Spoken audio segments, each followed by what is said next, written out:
you once I'm elected. Great. Thank you.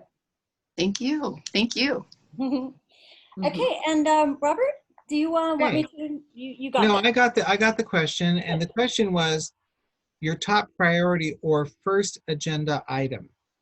I have a staff ready to go. As a business person, I always like to hit the pavement running on anything. However, the agenda item is really important here. We are in unprecedented times and we're in an economic disaster. I've lost 37 businesses so far on Broadway. We all know that Broadway is a disaster and we have to correct Broadway.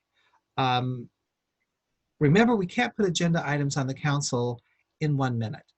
You have to do preparatory work.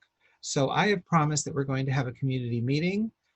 Everybody's going to get together just like we're doing today, you know, and we're going to talk about what do we vision Broadway to be like so that we have the adequate parking, we have the kind of traffic, because we've gone from 15,000 cars down to less than 2,000 cars to support our small businesses here. If we're going to survive this depression, we have to make sure that every small business in the second district thrive, right? So Broadway is my first priority. It's one of the reasons I started to run for the city council office, because the city just refused to listen to us. And we advocated and advocated and advocated and got nowhere. My whole campaign is about inclusionary government, where we listen to the people and then we take that information, craft it, and bring it to city management and say, that's what you need to do. You know, I think that's really important for us. And subsequently, even right now, parklets are a really great idea for temporary, because it's keeping some businesses alive. But we are so parking impacted. I think the second priority that I have is parking. And I will submit to council a very complete plan for parking enhancement in the second district and the lowering of parking ticket rates, because our people in a recession will never be able to afford $70 tickets. And I'll go into that later. I want to have an income stream which is proactive and positive, not one which is penalizing and prohibitive. Thank you. Thank you. Okay. Great. So, Okay. Moving right along. To question, the third question.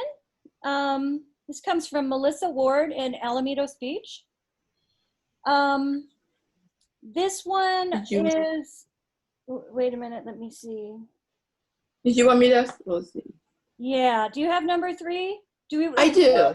Actually, you know what? Let's do number 4 first and then come back to 3. This comes from Jim Gooden.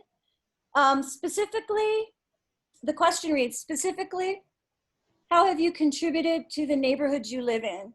Participated in resident meetings, advocated for neighborhood issues, and supported community events. So Robert, do you want to start? Sure. Well, hi folks. I'm the president of your neighborhood association. I founded Alamitos Beach by walking door to door, which I've just recently done again 4 times. And we had 350 people show up at our first meeting in 1992. The city at that time was going through the same crisis that we're facing now, which was a huge recession due to the military downsizing.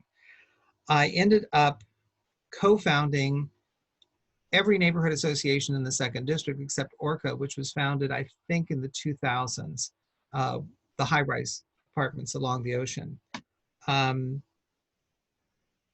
So how have I contributed to my neighborhood? In 1992, I was asked by Ray Mulio to found the Broadway Corridor because of our success in Alamitos Beach. And I'm president of Alamitos Beach one more time because of the Broadway Road Diet. I was founding president of Bluff Heights Neighborhood Association, and I named it. It used to be called Second District Area. God, how boring.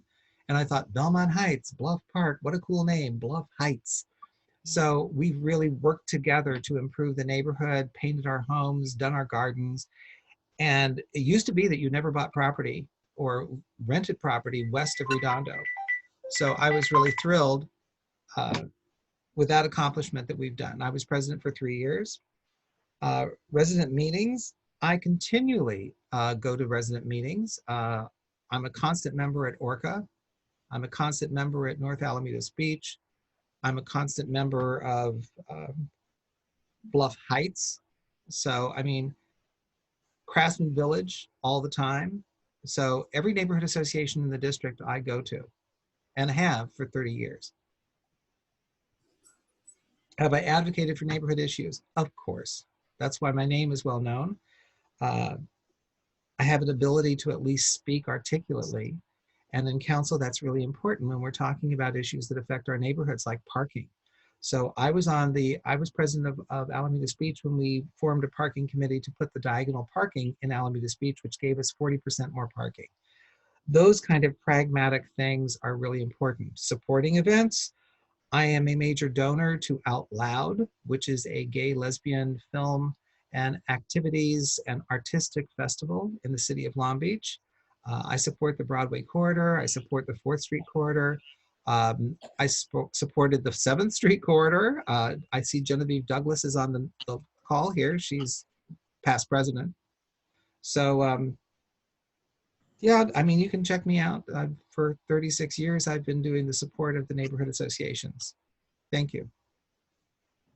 Thank you. Okay, Cindy? Okay, awesome. Thank you for that question. You know, listen, we all play our roles. It takes a village. And I can tell you that I have been involved in this neighborhood for a long time. As you all know, I served as a police officer, and I put my life on the line to protect this neighborhood. There's not a greater service that you can offer to anyone than putting your life on the line for the service of people I didn't even know. And I did that. When I got injured on the job protecting you guys and protecting these neighborhoods, I went on and I started my own businesses and started serving the community in other ways. I've served on the Long Beach Chamber of Commerce. I've served on the DLBA for a long time on the executive board. I've served on the International City Theater. I've served on the Musica Angelica, because the arts are really important to me, and they're important to our constituents as well in the 2nd District, and just making sure that we always are able to promote the arts in our youth. I've always been really involved in the youth, and I felt that a role that I played in my community is at the UNCF is making sure that I was able to mentor the youth, the kids, offer them internships. I worked with the United Negro College Fund to make sure that the kids in our community made it to college, because I know what it's like to fight your way out of poverty and make it. So I have been proud to serve my community in the ways that I've been able to give back, and I'll continue to do that. Thank you. Thank you. Okay, so, okay, so I guess I'll ask the next question. Yeah. Okay, this next question is from Melissa Ward, and this is what she emailed ABNA, and I'm just going to read directly what she wrote. I would like to submit the below question to be posted to Cindy Allen during the upcoming debate. I have not yet heard Ms. Allen's stance and thought process on the topic, and would appreciate an opportunity to hear a response from her directly. Given the current climate regarding police misconduct and excessive use of force, what is your plan to achieve meaningful reform within the Long Beach Police Department?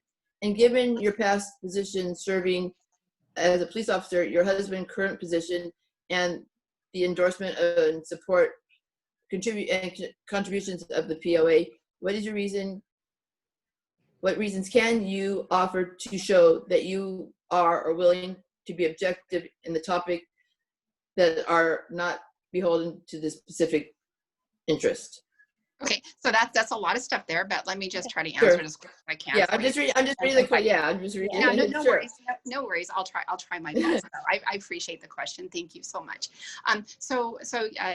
Listen, I understand there needs to be police reform. I understand, and I've been advocating for that since the primary. There's not a better person to advocate for reform than someone who has that lived experience. I know that we have some work to do. I can tell you by knocking on doors that people in the 2nd District don't want to be over-policed. And I think one of the things that Melissa had asked about how can I do that? I've already been doing that.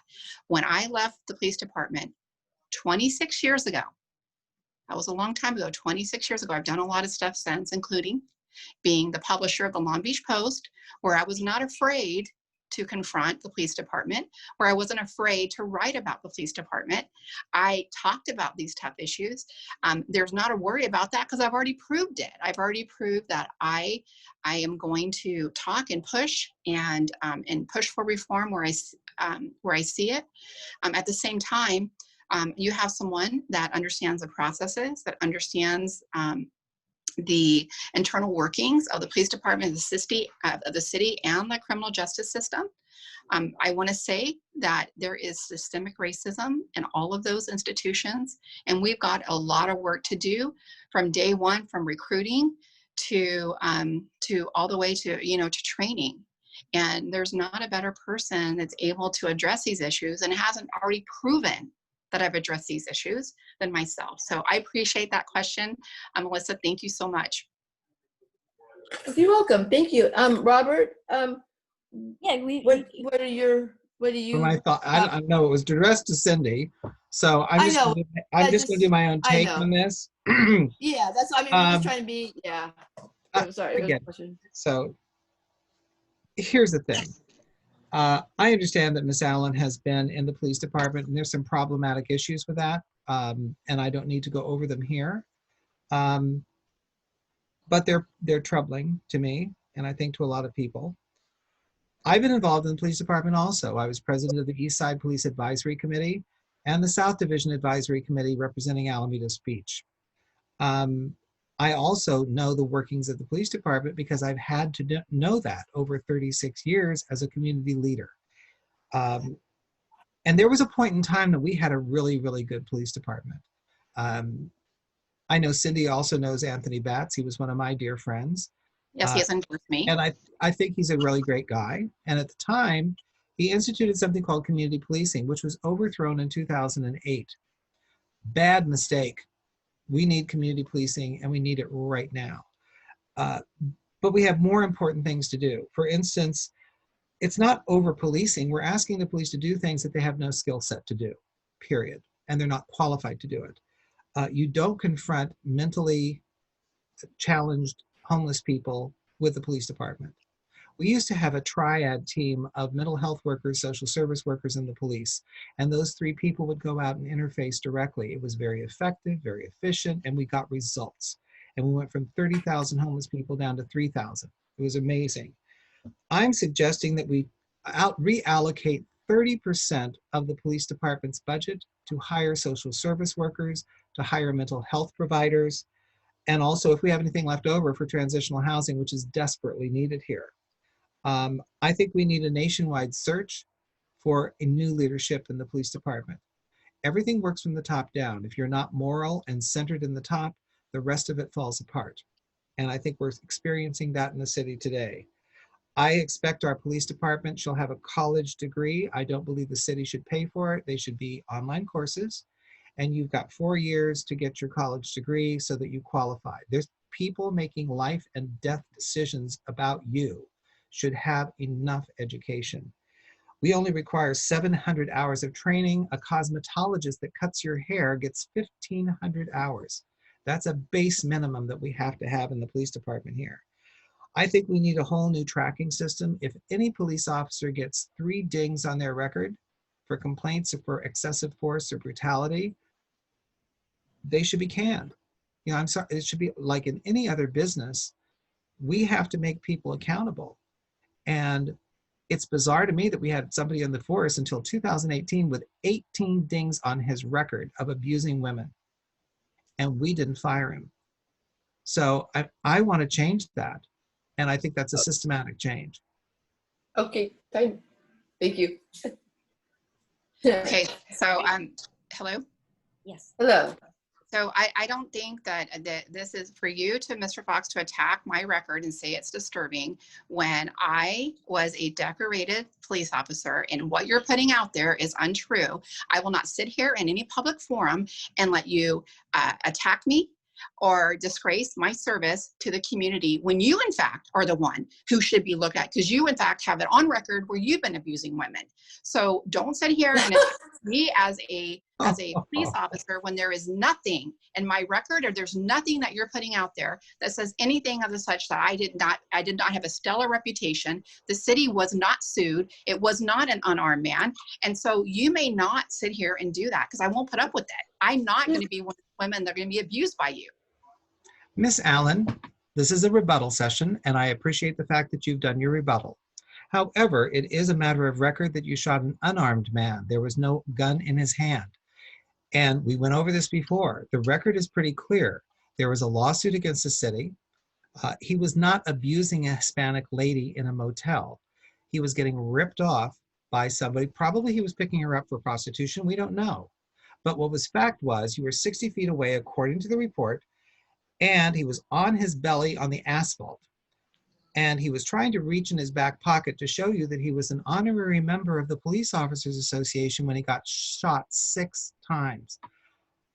This is a matter of record. This is not a matter of I invented this. This is in the Okay, this is not a newspaper. matter of record. This is somebody's lawsuit. I don't interrupt you, and you don't Whatever, interrupt they me. wanted That a is lawsuit. the way this No, thing I'm going works, to Miss interrupt Pickett. you because No, what no, you don't. Okay, I'm guys, sorry. Not allowed. let's okay. Go ahead, Candy. So We're going to have yeah. to, just right now, I'm going to really just have to ask that you do respect each other's times and don't talk over. we're not trying. Yeah, we're just asking questions. We're not. Yeah, Yeah, it's just a question. The Q&A. yes. It's very very. Okay. Would you like to ask the next question, Deb? Well, they're on mute right now, so they need I know, to. but they can still hear you. They can Oh, still okay. hear you when you. Okay, yeah, I'll read Then the we next can one. unmute, and then you can unmute the. Yeah. Oh, I don't know how to unmute, so you. We'll have the we'll unmute you. We'll Okay. unmute them. Yeah. We'll Okay. unmute them.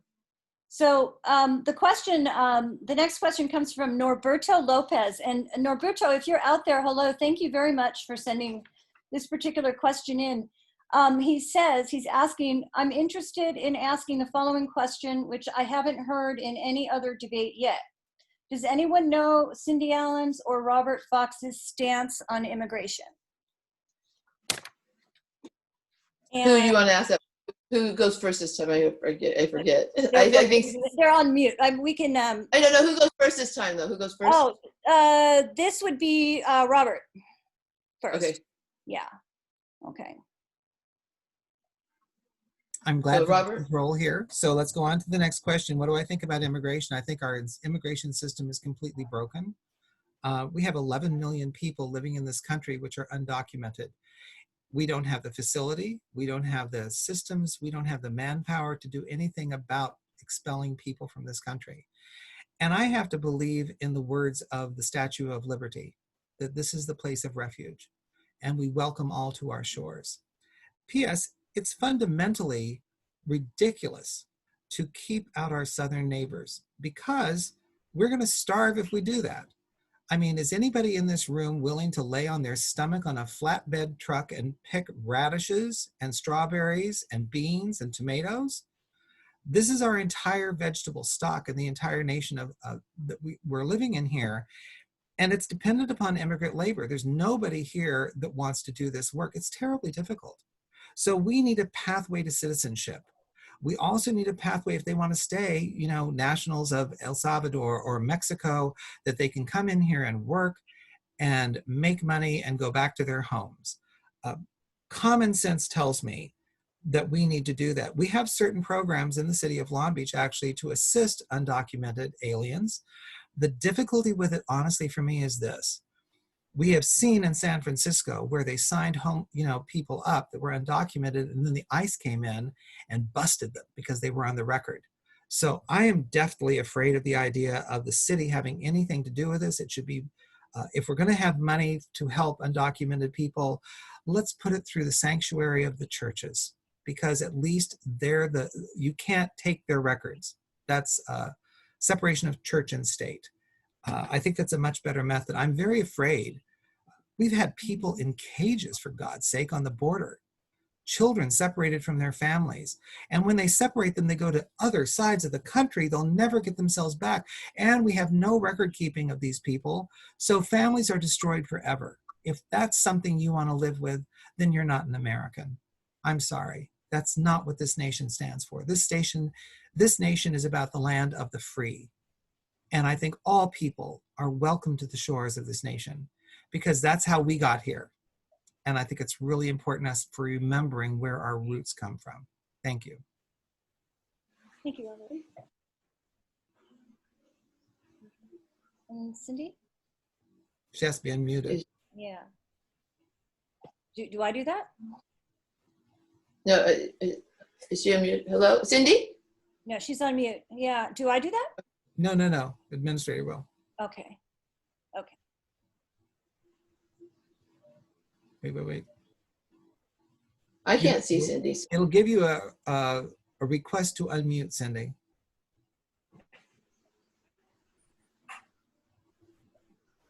No? Did she mute herself? I don't think so. Top right-hand corner. Okay, I just want to say something, ladies. I'm not happy with the fact that I don't get to respond when Mr. Fox makes these crazy allegations. He doesn't have the right to make up his own facts. He doesn't have that right. He cannot read from somebody else's court records that have nothing to do with the truth of the situation. That is the most ridiculous thing I've ever heard. And you wouldn't know a dangerous situation if it slapped you in the face. Because you don't know what your No. Let's stick to the questions that are being answered. Questions. Yeah, and could we please just stick to the questions? Let's just put the past in the past and move forward. It doesn't do any good to go over the past, so let's just move forward and let's try to keep this civil and on track. Just keep you the questions, and now not calling people names or anything like that, please. Is everybody willing to do that? Mr. Fox, are you willing to do that? Not a problem. Yeah. Cindy, are you willing to do that, Ms. Ellen? She's on mute still. Okay, wait for the administrator to unmute her.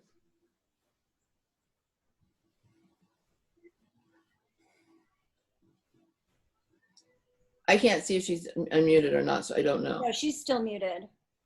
Okay. She has to acknowledge that she has to unmute herself, right? After she gets the request to unmute. Yep. Okay.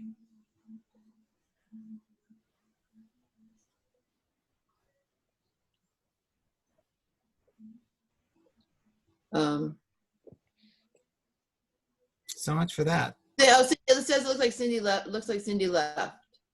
Oh.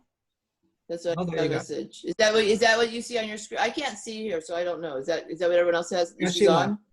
She left our meeting. I'm so sorry, everybody. I apologize for that. I'm sorry. I know. I know this is very questions. Yeah. So. Well, let's go on with the next questions because I'd like to answer them for you. Yeah, absolutely. So the next question, it's actually. Wait. She didn't leave. It looks like she says she didn't leave. No, she didn't leave now, they said. Oh. I'm just getting messages. So I don't know. Oh. I just got a message that she didn't. So I'm just letting. Yeah, I'm just trying to keep her. Wait. She just turned her camera off. Okay. So she's there, but her camera's turned off. Okay. So I guess you can still answer questions. There's no camera. Administrator, unmute her, please.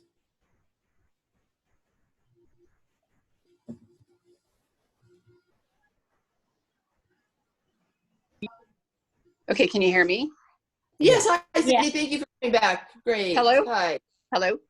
I don't know. I don't know if you guys are muting me or if it's our reception, but I'm feeling really. I don't know if I need to go to a different place, but I'm feeling kind of excited that I keep on getting muted.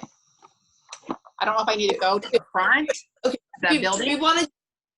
Well, hopefully we have no more issues. We just want to move forward with the questions because we have, and hopefully we can just keep on track with the questions, and hopefully no one gets muted, and we just move forward. That'd be good. Would you like to ask the next question, Deb? Well, actually, Cindy, do you want to answer the immigration? Yes. Yes. Yeah. So the question is. Sorry.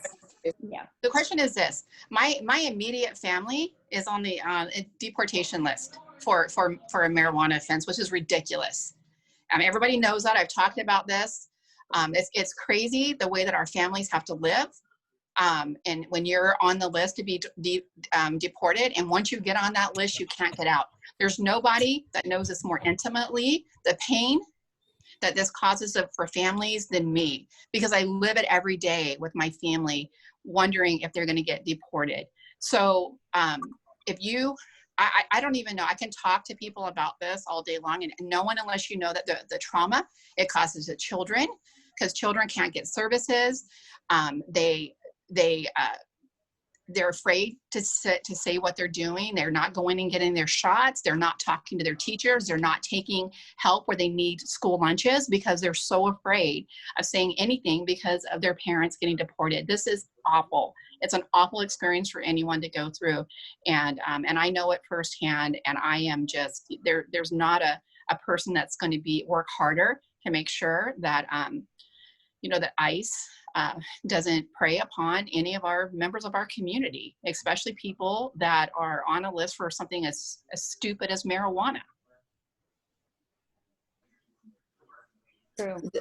I'm sorry. Okay, great. Okay. Yeah. Sorry you have to be going through that. I know that must be hard. Okay, so now the next question. Great. Yeah. All right. So the next question is actually kind of two questions. Basically, this is Melinda This is for Cindy first. Doherty. This comes from Melinda Doherty. She lives on Ocean Boulevard. I'll abbreviate this just a little bit, Melinda, if you don't mind. She's talking about the red zones and pulling out of her driveway to get on the street, something that, cars are always parked in the red zone. And she's has trouble, it's safety problems. Yeah, on top of that, when you have to turn off Ocean onto the side street, not only are you watching oncoming traffic, but you need to watch for pedestrians, scooters, and bicycles. So the question along this is, why is this allowed? At least give us a little no parking zone and enforce it. Who is responsible for enforcing these zones? That's the first part of the question. The second part also involves, is also about vehicles, but it's really talking about increasing the motorcycles and the noise. They're loud, probably illegal. They're very loud and probably illegal pipes. And her question on that is basically asking, something needs to be done in regards to the loud pipes as well as the loud music that comes from the cars. It's disturbing. So they're both kind of traffic related. Yeah. So I kind of lump both of those together. I will give you guys 3 minutes each for this if you'd like, because it's two questions. It's kind of two, yeah. So do you want me to go Yeah, first? Cindy first. Yeah, You're you getting go, first. Sorry, Okay. yeah, we didn't. Yeah. So I think the first one was a question on the red curbs, and listen, I think yes, it has to be enforced by the police, but I can tell you that the residents in the 2nd District are they're exhausted sometimes from trying so hard to find a place to park that sometimes they feel that that's their last resort. And so, yeah, the police have to do a better job at reporting that. And I can tell you, I've seen in my career when cars are parked in that red curve and you need to get a fire hydrant, they'll go right through both windows to get to it. I think it's the most dangerous thing that you could do as a resident, to park there, because we may need that red zone in the case of an emergency.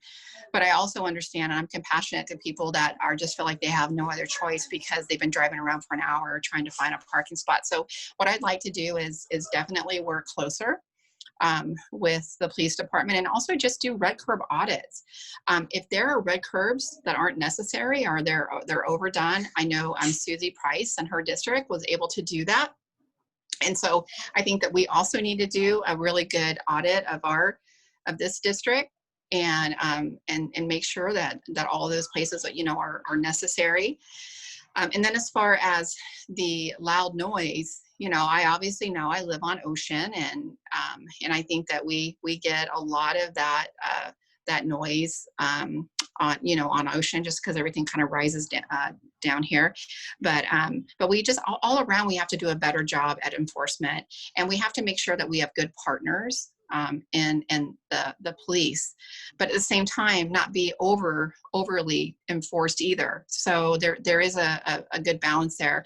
I know that there's a muffler ordinance that it seems like, especially since COVID, I feel like it's gotten worse. I'm going down 4th Street. I'm trying to have coffee, sitting there, and it feels like that it's the situation is getting out of control. So we definitely want to work more with the partners.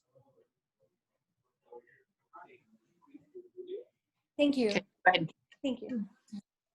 Oh, my turn. Your turn. Yeah, well, 2 questions here. The first one is, she was complaining about the lack of red zoning on the entrances to condominium buildings and on the side streets on Ocean Boulevard, which we have going towards the ocean. And I'm not sure why we don't have the correct kind of red zones. Back in the day when I created the parking committee for Alamitos Beach, we went to state law and figured out how much were required to have as red zones on the corners. So we were on our hands and knees measuring like 25 feet. The standard is there from the state. The problem is that we've had a traffic engineering department that is sort of out of whack, and these things have been over exaggerated. Like on Broadway, we have a red zone that's 116 feet long, clearly crazy. And it causes accidents because there's no like turnout lane. And we've had cars flip over because of that. I do think looking at our red zones is really important, and going by state law, not going by some crazy notion that the traffic engineer came up with. That's important for us. Enforcement really is an issue here. And we're asking the police department one more time to do something, which I think is, wait a minute, is this necessary? We have a whole cadre of people that write parking tickets, which I don't like, but these are people that could certainly write tickets for people who are not parking in the right place, rather than involving the police department. They also should have the authority to tow cars if these people are blocking access and entrance to people's private driveways or into the streets.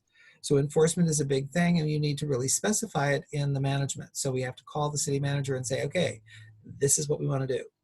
This is how we're going to deploy those services. As for noise, I've been part of the noise ordinance committee for ORCA for, 6 years, I think, maybe less, I don't know, no, 6 years. And we've talked about noise and its impact on the health of people, not only from events on the shore, but also from the motorcycle traffic. I mean, these things, they set the car alarms off. They're so loud. And again, the problem here is, even though we've set up like monitoring devices at various places, like on Shoreline Drive, we've not done an enforcement aspect of that. Now that's where the police really have to be there. So I'm going to specify police on that thing. You're going to have to, at one point or another, pull these motorcycles over and pull these people over who are gunning their engines and playing, boombox music in the middle of the night, and stop them and really ticket them. I mean, if it gets too onerous, we have other avenues of enforcement here. But the people on Ocean Boulevard and everybody else in the city have a right for peaceful, quiet enjoyment of their property. That's, I think, what the question is asking us. Do we support that bundle of rights that you get as a renter and as a homeowner to live peacefully in your house? And I think that that's really an important thing for us to enforce. And there's no excuse for us to say we don't have enough people. We just have to enforce this, period. Thank you. Great. Moving along. I'm gonna skip to this other question because it's really along the lines of parking. That is really overall, I think, one of the biggest. We got most of the questions relating to that. This question comes from Sherry Gleason. Thank you for sending this in, Sherry. She's a concerned resident. I'm a resident of 31 years. I live on Molino between 3rd and 4th Streets. Over the last 15 years, parking, or lack thereof, has gotten out of control and everyone knows it. What is your plan to fix this? And how long do you think we will have to wait to see a drastic improvement once you are elected? And what is your guarantee that something will be done? Robert's first this time? Yeah. Okay. I have been in the parking committees of Alamitos Beach and other neighborhood associations for 30 some years.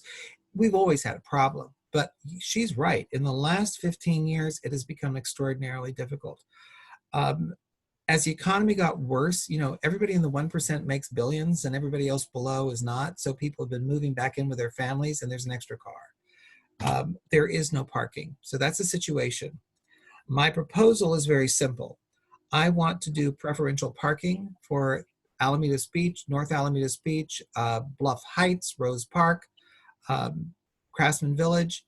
This would prevent anybody who doesn't live in the neighborhood from parking in the neighborhood after 9 o'clock at night. You could get 3 badges, you know, for guests, and you get 2 badges per household, 3 upon dire need, okay?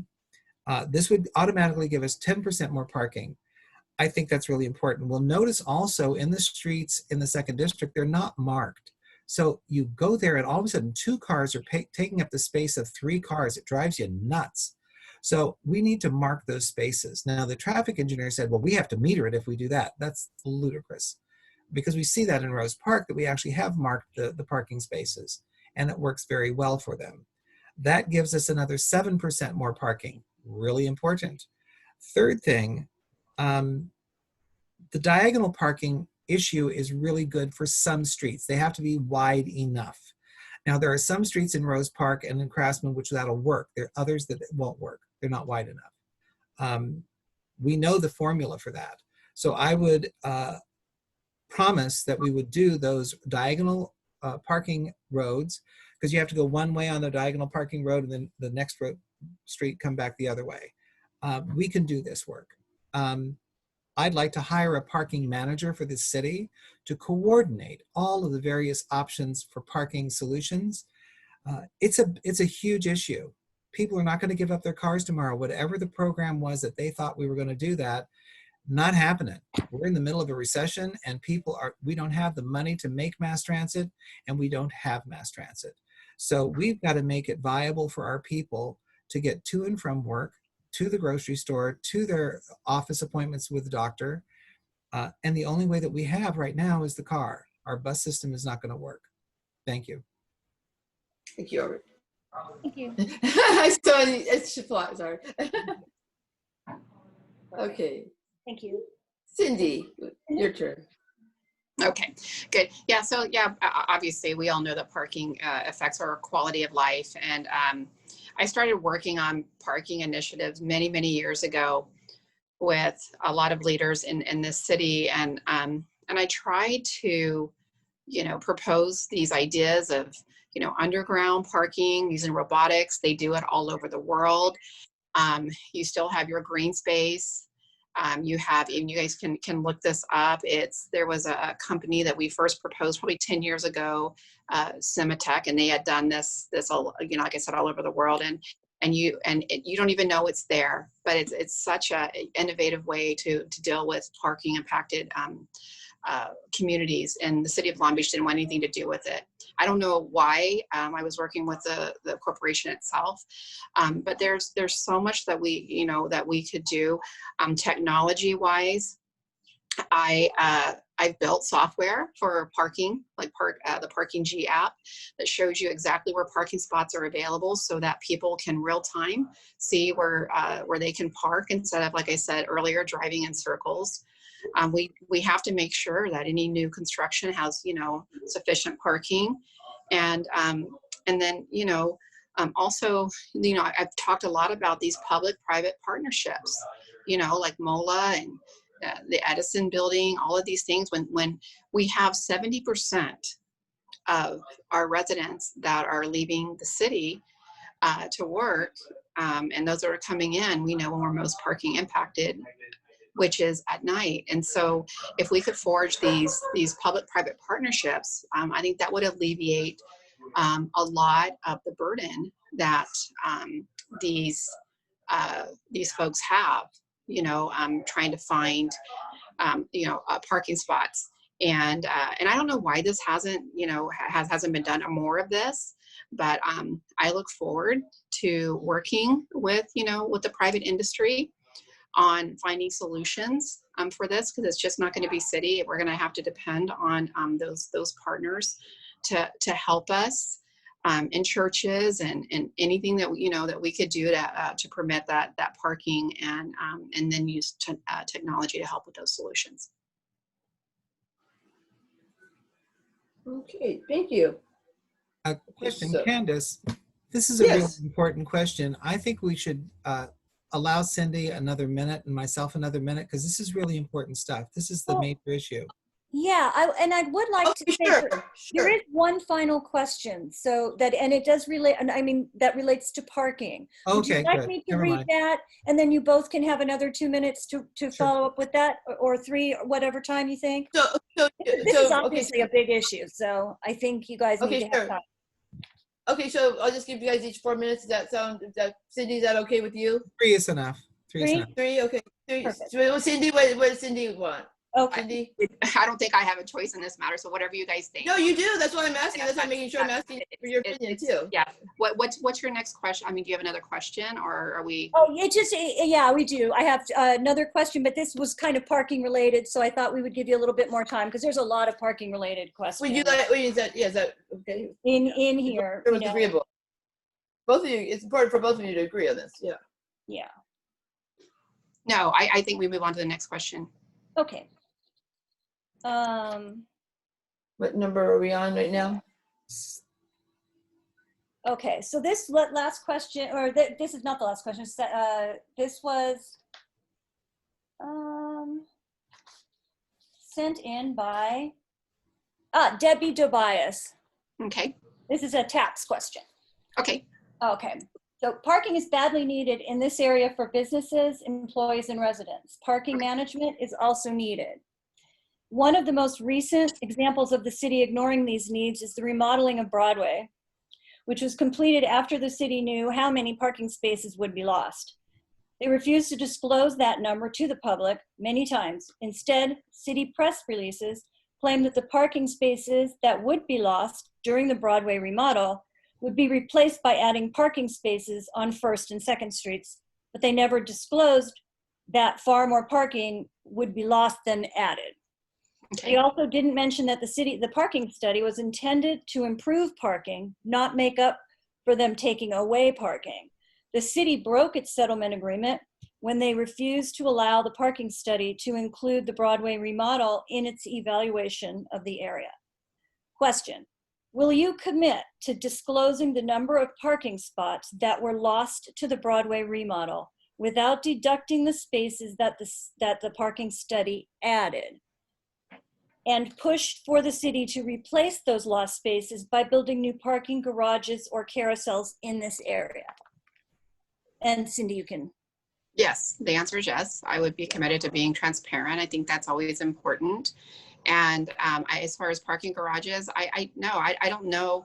Again, if I can still, there's technology out there that we can still have parking and still have green space, I'm always going to be an advocate of that, as opposed to building garages.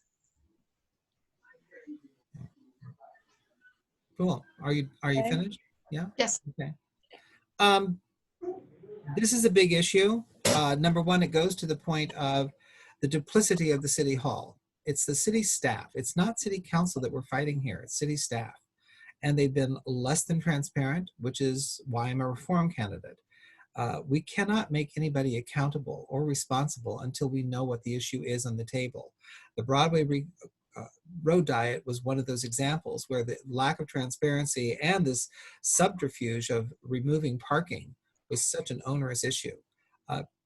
So my answer to it is yes, I will absolutely insist that we tell the truth at all times.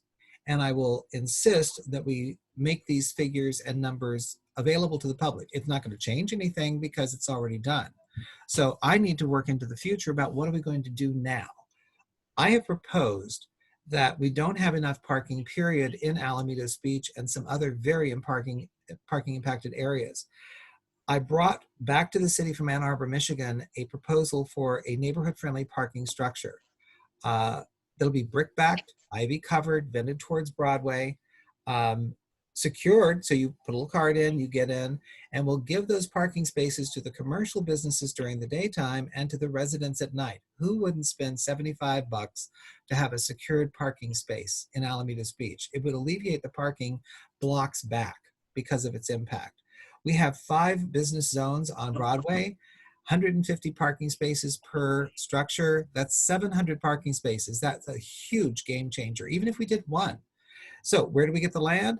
Broadway is known for having some disadvantaged properties that are not used to their highest level of use, highest best use. Particularly where the Rite Aid drugstore is, there is a gray building next to it that the Hoag family owns, and they own the vacant lot next to it, and Nina Hostetler owns the property next to that. That's 3 lots in a row.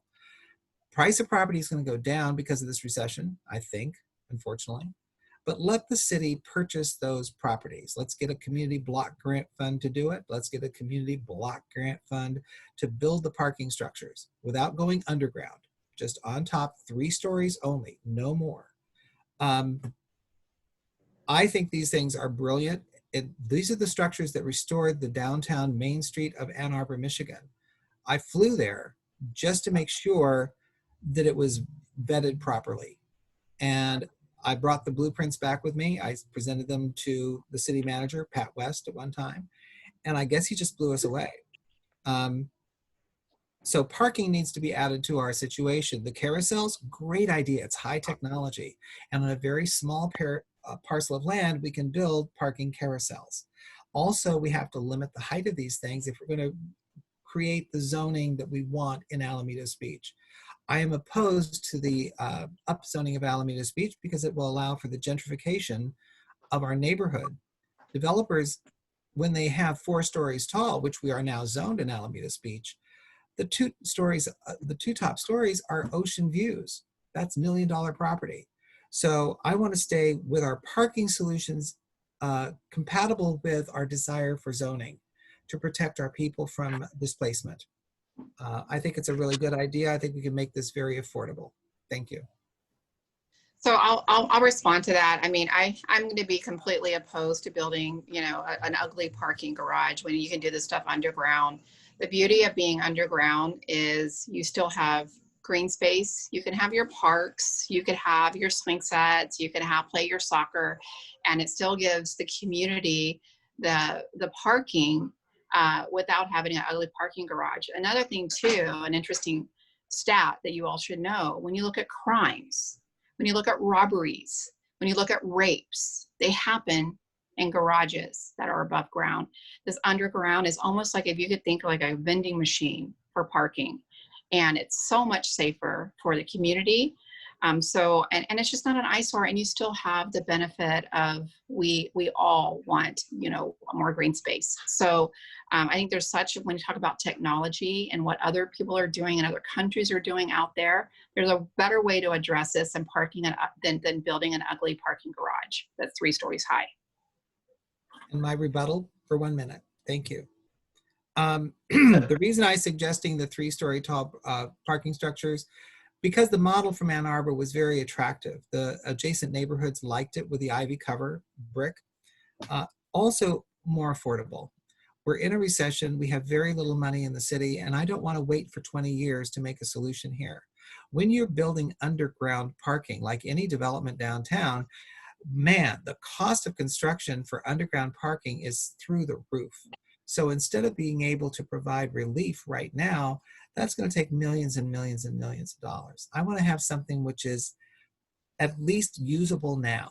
Now, when we get out of this recession and we want to move into underground parking lots, maybe that's a good idea.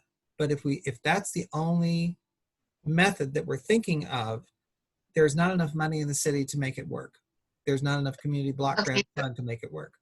So I want to rebuttal back to that. So this is, we're not talking about, Robert, we're talking about public. There are enough. There's enough private public money that would be willing to come in. These things are already take place. And the city works with some of these private developers. They can build this stuff quickly and they can build this stuff effectively. And the city's not footing the bill. So I just disagree. I mean, money is always important. I get it. But I think that we can lean on, contractors that are good at what they do. And they've been coming in the city for a long time and they haven't had much cooperation with the city. And I think that, I will be definitely an advocate for this technology. And without the city, of course, I don't want them to have to foot the bill on this. Thank you, guys. I appreciate you guys respecting each other's time and letting each other speak and not interrupting each other. That's very nice. Appreciate that very much. Thanks. So, thank you. Okay.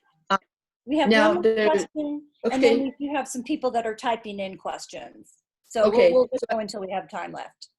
So this question is, I guess we just received it from the 2nd District. Okay. Do you acknowledge or dispute that if you're elected, receiving 10% of ETA net revenues for 3 years would create potential conflict? I'm not going into all this. No. Okay, you guys. Okay. I'm gonna go ahead and check out. Thank you very much. I'm gonna go say goodbye to my volunteers. I appreciate you guys having me here tonight. Thank you so much. Thank you for coming. Thank you very much. Do you take any questions from the audience? No, this is I'm not going to take attack questions, and I'm not doing that. This is where we're going with this. I'm not doing this. Direct questions from the audience. Okay. All right. Thank you very much for your time. Okay. Thank you so much. Appreciate it. Good night. Bye. Okay. So I guess we're now going to open up the questions to Well, can I answer the question? I think it's important for me to have a chance here. I'm willing to answer. Of course. I never finished the question, by the way. I never finished it. Would you like me to finish reading it?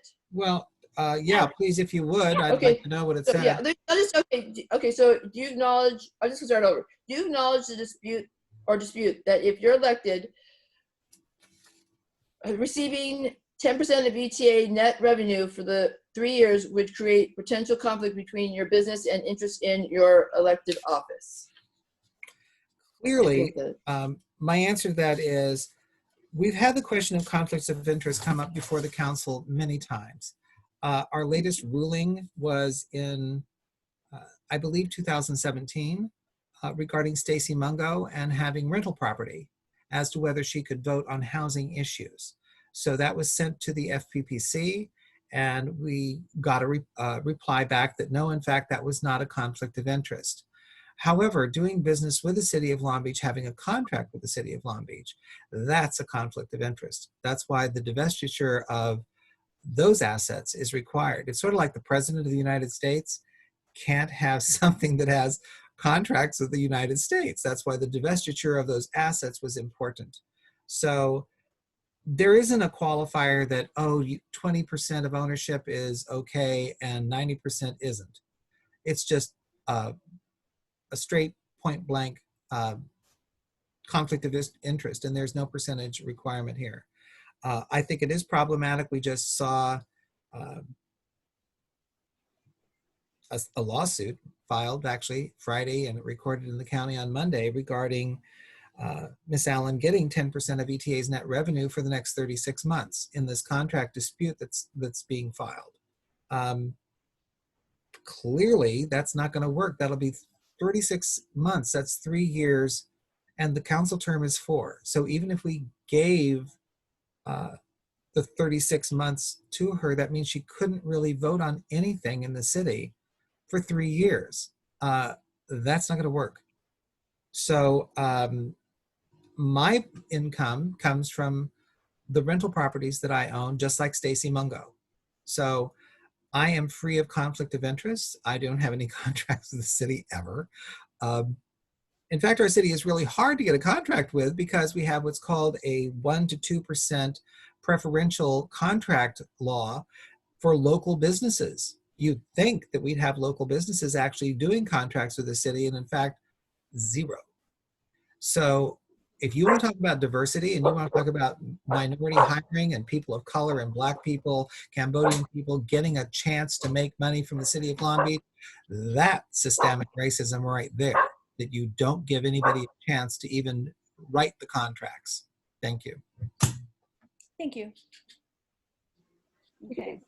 Okay, now, we see like on our feed, there's some questions. I only see them for a second. Yeah, Can you let see it? me see. There is one question. I am just looking for it. I think it was going to be sent to me. Hasn't been sent to me yet. So I'm just going Okay, back. does anyone have a question? They want to raise their hand? And Yeah. we can go. Anybody want to raise a hand? Why don't you just go to the chats and bring up the questions if you have any there? Yeah, that's what I'm looking for them right now.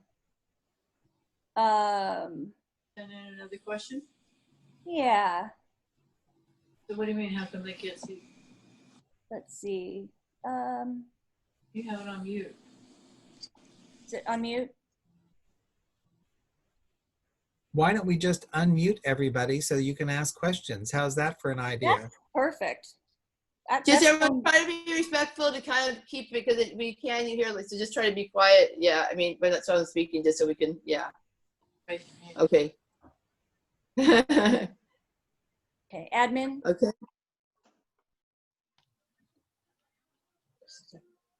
Okay, so is anyone unmute? We have to, I think you guys have to unmute yourself after your, We're good. We're good. okay? Okay. Hello? Okay. Well, I did find one question. No, it's not true. No, some are questions, some are comments. So I'm just looking through. You can see we do this one. I know, right. You can tell we're really experienced in doing this. Yeah, I know. It's just like, yeah, it's just how many times? Thank you. Well, I guess we can't really ask this question because that is kind of asking both. Well, Yeah, I saw a question here about energy. That's a Mhm. really, really good question, actually. Yeah, I Yeah. didn't see Well, that. Coming before the council is the idea of alternative energy sources for the city of Long Beach so that we wouldn't be monopolized by Southern California Edison. I've heard the downside of that argument, and I've heard the upside of that argument. Pictures on there.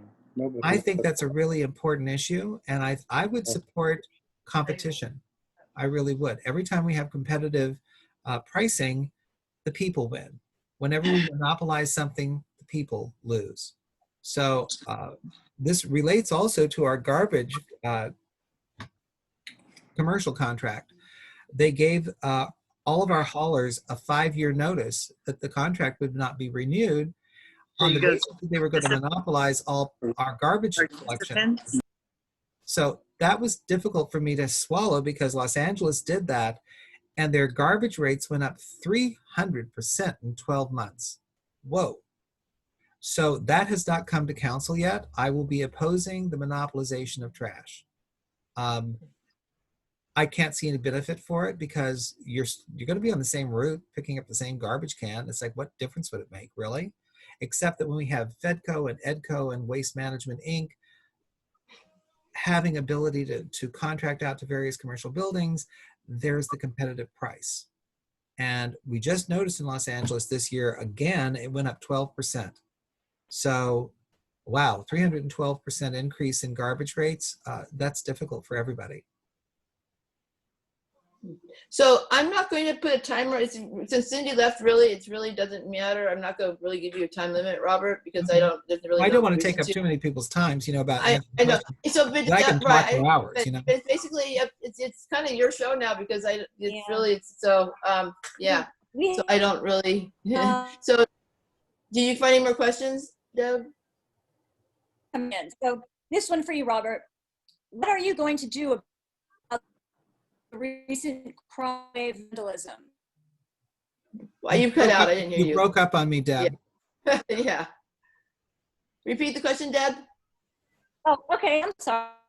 We could, What are yeah, you you're going to breaking- do about the recent crime wave vandalism? We had this problem in 1991-92 when the military downsized in this city. I'm an old fart. I'm 68 years old. So I've been through, hello. This is not new stuff for me. Hello. And when that happened, we had to mobilize. I remember Genevieve, was on the task force with me. Genevieve Douglas is here in the room. She was president of 7th Street Merchants Association. And we had to battle this. It takes the entire city to battle this. And we need to build strong partnerships between our community and the police department. If you leave the people out of this, you lose the ears and the eyes of the police, really, honestly. This is why I want to reestablish the police advisory committees. We have a meeting once a month, which you all go to, right? And he talks to you for like a half an hour, maybe 45 minutes if you're lucky, and you get 2 minutes to ask questions, and invariably the answer is, we'll get back to you, right? That doesn't work. The police advisory committee to address crime was this, that we would have leaders of every neighborhood association in the east side, in the south, in the west, in the north, and they'd meet with the commander. And they would tell them where the hot spots were, because the police wouldn't know all this stuff, right? So the people told them. And so they would map it out, I loved it. We had a commander in the east side that created a map. And every time a bicycle was stolen, we put that location on the map. This guy was so smart. And he said, look, these people are probably druggies, they're not going to be going a mile with this dead bike, right? So in the middle of all those thefts is a chop shop. And by gosh, that's where the chop shop was. And we busted the chop shop. So this is about being very pragmatic. When I founded Alamitos Beach, we had gang wars all over the place. In fact, Alamitos Beach in my back garage started the graffiti abatement program. So we're going to have to do that again, because we're finding a resurgence of gangs. Whenever there is a depression, this is what happens. This is human nature. I'm not blaming anybody anywhere. I'm just saying this is what happens. And we want our good people in the city of Long Beach to be safe and secure, and we don't want you harmed. That's why back in the past, because of gay bashing, we formed a voluntary teams project to walk down Broadway every Friday, Saturday, and Sunday evening, when the bars were getting out of whack, right? To prevent that kind of violence. I know we have a lot of different solutions here, but clearly our avenue of addressing crime has to change, and we don't need to reinvent this wheel. We have a great asset here called people who are over 50 years old. And we actually remember what we did. And that's where we can give to the city, is remind them what the solutions were, so we can move into this without being ill-prepared. Okay? Thank you.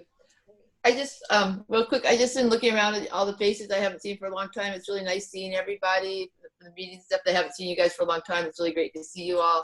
I just had a chance recently to start going through all the faces. And so thank you for joining. It's really nice to see you guys. So hi. Hi, Bill. So anyway, and Nuri, hi. Just, I mean, all you guys, I just want to acknowledge, thank you for joining. Deb, do you have any more questions? Okay, you know what? Okay, so I see. You still see me? Wait a minute. Yeah, my internet kind of going out. Jen and Melissa both have questions. They're two separate people. So the person who can unmute them can you? Yeah. Do you? I think you guys have to. Let's see. Let's see if I can do it. No, you have to. Okay, so switch. See, switch. So switch to. Got it. Okay. Okay. Great. Oh, good job. Both of you guys are. Yeah. Oh, I think everybody's unmuted. Perfect. Okay. Except not everybody. Both people. Okay. Go ahead, Jen. Do you want to go ask your first question? And then Sure. Melissa, I'm Genevieve Douglas Beckham, and Robert and I go back to 1991. 93, I think 91, is it? Yeah. 91 when I started. So in regards to crime and vandalism, police hands are tied because of state law that's minimized. I mean, they can basically steal and not, they're not going to get arrested. They know it. There's no consequences. So my question is, really, it's the next level up with state. When you get elected, Robert, how will you be taking that issue, what they've done basically to create our state as a haven for crime, and the citizens and the police have their hands tied? This is a delicate balancing act, Genevieve. I understand the movement to stop incarcerating people of color and blacks and minorities, which are unduly impacted by the criminal justice system. And I understand that. However, nobody wants their television stolen, you know? And the laws right now are, if it's not $3,000, we don't even prosecute. You know, so I don't know, I don't have a $3,000 television set. The council cannot change the state. You people Right. change the state. Now, what the council can do is this: we can support legislation or we can oppose legislation.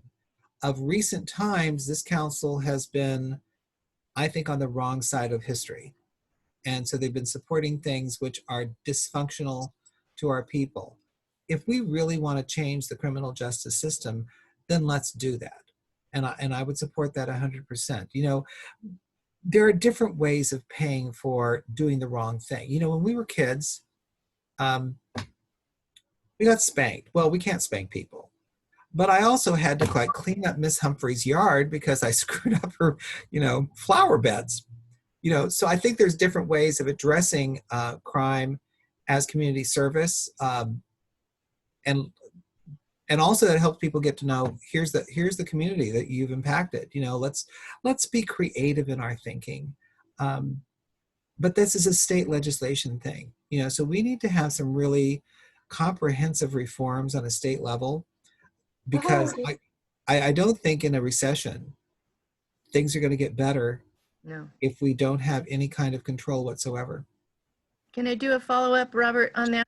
I'm in the 5th district, and our former councilman from the 9th district lives here now, Jerry Schultz, and our neighborhood, our community neighborhood group, he started a patrol, a neighborhood watch patrol, and there's guys who volunteer. Many of them are retired police officers, sheriffs, and they patrol between like midnight and 6 in the morning.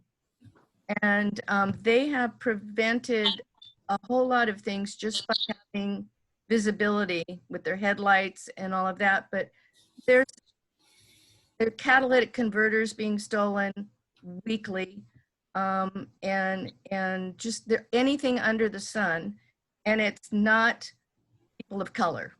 No, I So get it. everybody Everybody's in this whole thing together. Yeah, I get it. but that has worked so well in our community. So it's south of Conant, that it's just, we're so blessed to have Jerry Schultz and his crew. And Jerry's an old friend of mine, as you yeah, know. yeah.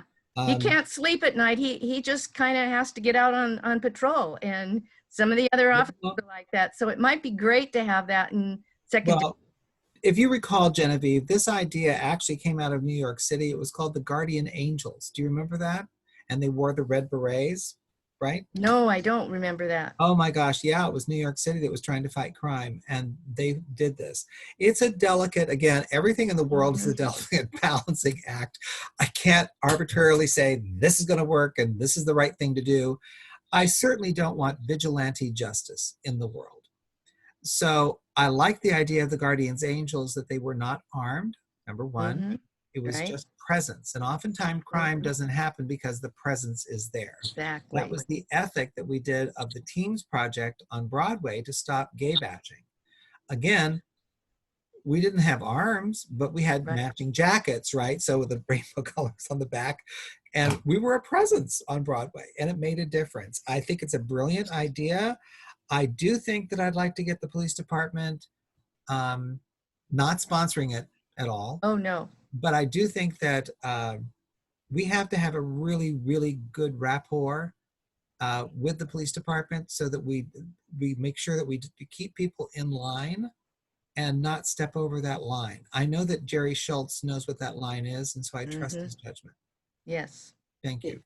Thank you. Okay, now we have Melissa who would like to ask you a question. Melissa? Oh wait, she's muted. Melissa's muted for some reason. Oh, now she's, no, wait. There you go, Melissa. Oh, Hi. hi. I didn't actually raise my hand, but I Oh, I do. thought you did. Oh, okay, maybe you just like you're waving. Oh, okay, you didn't have. Oh, yeah, I talk with my hands, but I do have a Oh, okay. feedback on that because we too, I've had a problem around our building with homeless drug addicts. And so the thing is, between the opioid crisis and COVID, the homeless problem is not, it's not just, really, it's not just good people who are on hard times. There's a problem with, tweakers, if you would, who are in between our building and next building. They're coming back repeatedly. There's one in particular over the last few months who will not stop coming here, sleeping here, cutting screens and trying to break in. So, obviously we're in close contact with the police department. They come out every time, but there's nothing they can do. They pick up this guy, they take him, they drive him down the road, and then they let him go because they say, with COVID, they're not really processing people quite so much. And then, I've heard the scary tales of how, other counties and now other states are busing in their folks that are troubled as well, and they're dropping them here. And I'm at a loss. I don't know what to do. Like, what can we do? Well, I'd like to answer that. We go through cycles in the world, right? And we've been through this cycle before. We had 30,000 homeless in Long Beach in 1993. And we did the homeless summits. And I was part of those 4 meetings. They were yearly meetings. And we founded the Multi-Service Center for the Homeless. Now, back then, it was pretty easy for us. We could pick up the homeless from the street, take them to the Multi-Service Center and triage them. That whole center was all about triage. But if you're an alcoholic, you went to Substance Abuse Foundation that Dr. Banner had on 7th Street. If you were a veteran, you went to Veterans Administration, and it worked really, really well, right? But the state law changed. The ACLU sued the state on the basis that we don't have the right to pick people up. I think it's a wrong decision. I think it should be challenged in court. Clearly, we have some criminals out there, but we also have some very, very mentally ill people out there. I mean, serious problem. I mean, my friend Corliss Lee has spent the last 3 years with one homeless guy, Jerry. And even today, after 3 years, she hasn't got permanent housing for him. Yeah, he's in a temporary housing place, but he's on waiting list to get into Crofton Manor here in the 2nd District. Clearly, that kind of system doesn't work. So I had over an hour conversation with the head of our health department on homelessness, and Kelly Colopy is her name. I understand her limitations, and we do need to reform our Multi-Service Center for the Homeless, but we've got to coordinate better. When we're out there, we have to make a decision. Are we enforcing law? Then it doesn't matter whether you're homeless or not. If you're breaking the law, I don't care. That's it. Done. And if you're a constant problem in the neighborhood, you have to go away. You just can't come back constantly and do this to us. I think that's going to be a really tough decision for California as a state to address and reform. Locally, we do have avenues. I do not believe in busing people from one county to the other. Yet we made a mental health facility up on Long Beach Boulevard, just being built right now by MHR. And in the contract, they will accept anybody from Orange County or blah, blah, blah. And there was nothing in the contract that said they were going to bus them back to Orange County. So we're going to get all these people, go through a 28-day program, and then they're let out the side door into Long Beach in the north. Not a good plan. I think what we need in city council is somebody who knows contract law. When we make these kind of agreements and we don't look at the contract, we suffer the consequences. So I believe that Genevieve is right in terms of having neighborhood watches, because that's what we did back in 1992 when we founded Alamitos Beach. Block by block, we had captains on each block. And the deterrent, really, I think Genevieve hit on it, is presence. If we have somebody out there calling each other and saying, we're going to get out there on that corner right away, these people don't break into the screens if there's 5 people out there looking them in the face. You know, if they become really agitated, we're all on 911, you know, like take this person away. Because they're eventually they're going to cross that line of, I'm going to steal your stereo, to having a knife, right? We can't do anything about possibly stealing the stereo, but we can certainly do something about that knife, right? So a little common sense is a good thing. Neighborhood watch, we don't really do anymore, and we need to get that back into our drawer of possibilities. I think Alamitos Beach would be well served by a lot of neighborhood watches that we had in the past. And I would suggest that for the other neighborhoods of the 2nd District. You know, Ocean Boulevard is pretty well protected in the downtown sector because it's high-rise buildings and there's a lot of security.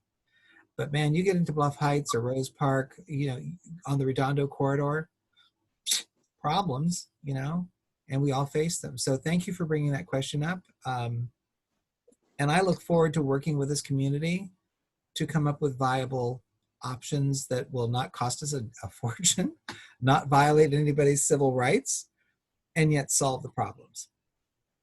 I hope Fantastic. Thank you, Robert. We also you finished right on time. It's 8:30, about 1 minute to go. So do you want to say anything? Yes. You know what, Robert? There's one more. I'm saying there was one more question did come through. Just flipped through a second ago. If you want to take one more question. Sure, go ahead. Thank you, everybody. If you'd like to stick around, appreciate it. If you don't, an idea. Go ahead. Yeah. This is like the last one. An idea. Could a future neighborhood cleanup also act as a local mutual aid effort to help out some of our homeless neighbors and find out some of what they need? I've seen some great volunteer efforts downtown along the river lately. It's a good question. You know, I appreciate anyone who wants to get involved with this really difficult question of homelessness. This is why I spent so much time having a deep conversation with the health department. What can we do? What cannot we do? It turns out the city of Long Beach right now is only a conduit for homeless services. It's run by the county per se. So although we own the land of the multi-service center, all the funding is grant funded. And most of the programs are county regulated. So that happened, you know, over time, that we've lost that ability of power, right? But the partnership between the public and the solutions is something that never changes. You know, clearly we have examples like Corliss Lee, God bless her, that is willing to do this kind of work. And our Bixby Park cleanup that we do monthly. I mean, Ketty is always there, Ron Janis is always there from Alamitos Beach, and we do interface with homeless people. And you know, I always have my card on me, and I say, "Here, do you want to go to the homeless community center here? Because we can take you there. I'll put you in my car. I don't care what you smell like. It's fine." I love that kind of outreach. We supposedly do have outreach personnel in the multi-service center for the homeless that are willing to come down and assist us, but it hasn't been functioning of late, to be honest with you. And with COVID, I can understand why, but it was not functioning even before COVID. But Kelly Colopy assures me that she's going to look into this and reorganize this. We just hired somebody, which is really, really good news. His name is Paul Duncan, and he will be in charge of homeless services, period. So I wanted to vet him. So I asked Kelly, I said, okay, what's his degree in? You know, what's his study? And the man is stellar. I mean, he has all the right degrees, all the college training. He also has worked in homeless services for years, and we got him out of Orange County homeless services, which is one of the best. You'll notice that homelessness is not a big issue in Orange County. Have you noticed that? You ever drive down there? They have it together. Roger Abea's mom, who's a good friend of mine, Marta, works in the homeless services department, and she knows Paul Duncan and said, boy, you got yourself a fabulous guy. So I'm looking forward to a whole new breath of life in homeless services with Paul at the helm and with Kelly supporting us. What she said was this, though. She said, I need 10 more grant writers because all this is grant funded, right? And have you ever tried to write a grant? I mean, Melissa, this is not easy stuff.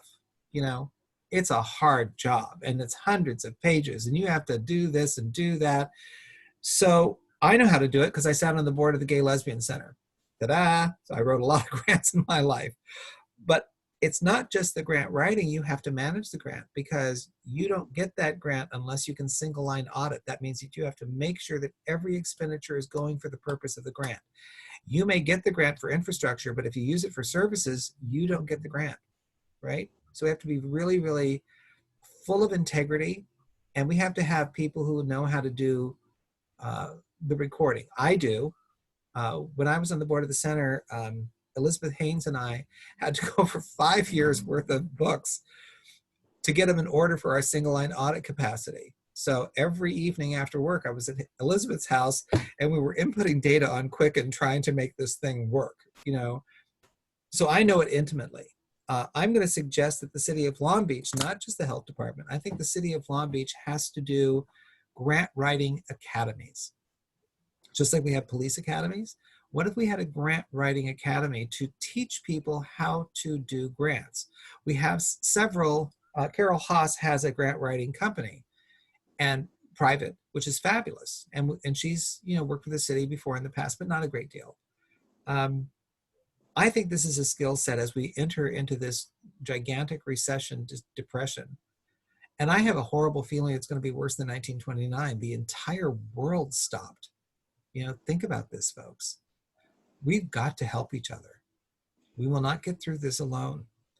And the joy of Alamitos Beach, honestly, is that we all know each other, love each other, and we work with each other all the time. The joy of the second district is we have a unification of all the neighborhood associations. We all know each other, love each other, and work with each other. I see online here we've got Linda Scholl, who's part of ORCA. Jim Gooden's here from ORCA. Annie Prophet's here, thank you very much, from East Village. So there is a unification of spirit in the second district, and we are oriented to help each other. This is how we build our incredible relationships. I mean, Linda and I have known each other, I don't know, what, 25 years? Thanksgiving at each other's houses, you know, it's just, that's the joy of living in Long Beach, is building these wonderful relationships. And now, more than ever, we need to use them if we're going to survive this depression. We're going to have to help each other out. So that's my statement.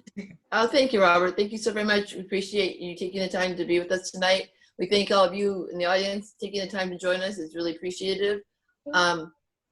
This is ABNA. We're going to be giving some walking tours, but I guess we'll be emailing you guys just the information about it if anyone's interested in about it. I don't really know that much. Chris Hogan, who also works at the Bember Town. Yeah, I think has more information on it, but he couldn't join the call for some reason tonight. So this is going to be really exciting. You know, if I can interrupt here for just a minute, you know, Chris has that beautiful historic house on the corner of Appleton and Wanapero, and unbelievable. It's gorgeous, yeah. Just like, oh my God, the original stencils are in the walls. I mean, it's really amazing stuff, you know. And of course, he has all of the elegant, you know, antique furniture to go with it. So this, I'm sure this will be the starting point. No, it's going to be the halfway point where we're going to have refreshments. That's what this will be like. We're going to start, and then we'll go there for refreshments. His house will be. Oh, okay, that works for me. And then the rest of the tour. He has some interesting things that I didn't even know about Alamitos Beach. Yeah. It's all about Alamitos Beach. And we're going to, like, the first tour, we're going to offer it for a discount for $15, and then, because then it's going to be regular $20. But I wish I had more information about it, but it's going to be exciting. It's going to be really fun. And so, yes, a fundraiser here, just for an instance. Thank you all for coming for Alamitos Beach. Yeah. I'm the President Emeritus. We need money in Alamitos Beach. So if you guys have any money whatsoever, $10 will make a huge difference in the world. You can send, $5 make a big difference. you can always, get in contact with me. You have my email address, I'm sure. My address is 2815 East Broadway, and we'll accept any funds to ABNA. We have a special bank account set up for the association. And it does take a little money to put on like Christmas shows and Thanksgiving things and Halloween. And we'd appreciate all of your help as we move forward in this stuff. We're all gonna, like I said, we're gonna have to help each other out. And you're gonna need this neighborhood association more than you realize. And our meetings are on the second Thursday of every other month, which are the even months. And we're going to be doing it on Zoom, continue through this COVID, but we still do have the room reserved at Bixby Park when we are able to meet again. But in the meantime, we'll probably be doing it on this platform on the even months on the second Thursday of the month. All right. Thank you, guys. Thank you. So much. Good evening. Be safe, everyone. Bye-bye.